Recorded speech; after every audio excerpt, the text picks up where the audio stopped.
All right, guys, let's take a look at the second part of this independent practice. So remember we just talked about if El Chapo was sentenced to life in prison for his crimes. What do you think the punishment should have been for the Nazis? Like, what punishment do Nazis deserve for their role in the Holocaust? And I mentioned to you that we're going to be reading about 2 Nazi criminals who were sentenced in the Nuremberg trials. And then we're going to participate in a discussion in the Google Classroom with your classmates about each of these people. So the first figure that we're going to look at is Hans Frank. He was a German politician and jurist. Here's a picture of him. Remember we talked about like men with beards are scary. Also men that look like this in their pictures are scary. You can see here on his lapel pin right here, that actually is like a Nazi, like a little pin that people can see, like the president wears American flag pin. They would have been wearing a Nazi party pin so that people can instantly know that they belong to the Nazi party. Let's find out about what we know about Hans Frank.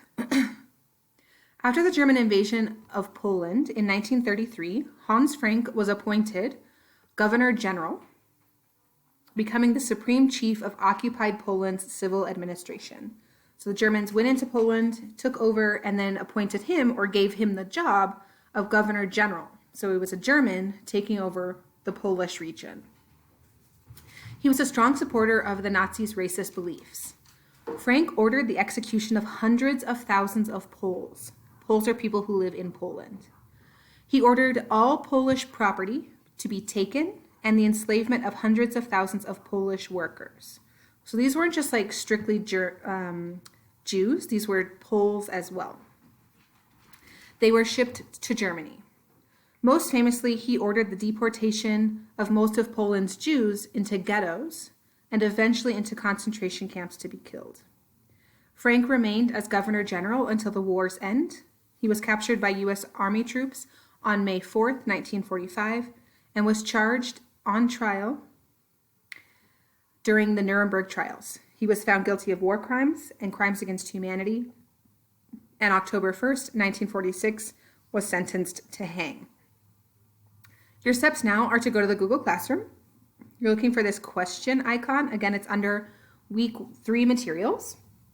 You're looking for the question mark, and next to it, it says figure 1. What should the punishment be for Hans Frank? Once you've put your response in, like, do you agree that this was an appropriate sentence, that he should be sentenced to hang for what he did to the Jews and Gentiles of Poland? And then I want you to find 2 classmates to respond to. You're using those accountable talk stems that we've been using for other activities. So if I saw Mr. Hobbs from GVR commented on his, like, I agree that he should be hanged because of his role in the deportation of Jews to concentration camps. Great, I agree with Mr. Hobbs. I might then say, like, I'm bored with these, like, I agree, I disagree stems. I might want to use one of these challenge stems down below that can let me go into a little bit deeper response. For instance, if I saw Miss Dunbay over at College View, she said, I don't believe that Frank should have been hanged for his crimes, but he should have to serve life in prison. I might say something like, I appreciate what you said, Miss Dunbay. However, I believe that hanging him was appropriate because he was responsible for hundreds of thousands of deaths. And he shouldn't be allowed to just live his life in prison. So you're appreciating something, but you're also like giving your counterclaim to their claim. So go ahead and take a second and do that in the Google Classroom. You might want to pause the video here. Great, we are back. Move his little picture so we can see his not so smiley, scary face. Okay, so figure 2, we are looking at another Hans. This is Hans Fritzsche. He's a German journalist. So he is responsible for working in newspapers and things like that, just based on his job title. Let's find out more about him. All right, so after World War I in 1929, Fritzsche joined the Nazi Party. Fritzsche started broadcasting over the radio in September of 1932 with a daily program called Hans Fritzsche Speaks. The same year, he was named head of the Wireless News Services, a government agency. Fritzsche became head of the press division of the ministry in 1938 under Adolf Hitler. By November of 1942, he had become chief of the ministry's radio division.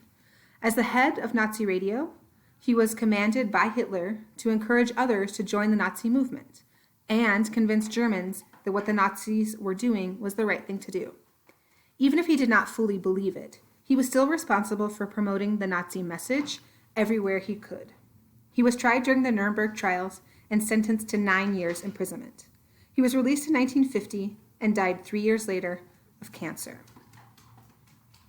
The same steps as above, so you're going to pop back over to Google Classroom. This time you're looking for the question mark and where it says figure 2.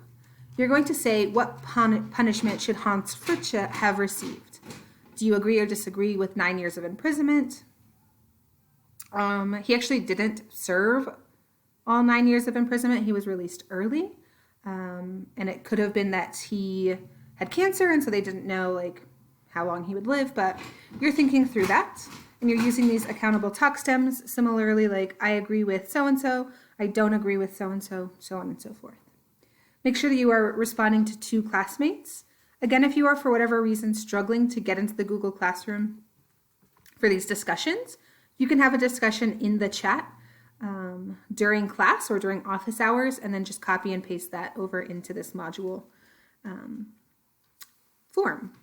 Also, if you are interested in what happened to other Nazi war criminals, you can read about the trials, the reactions to the sentenced Nazis, and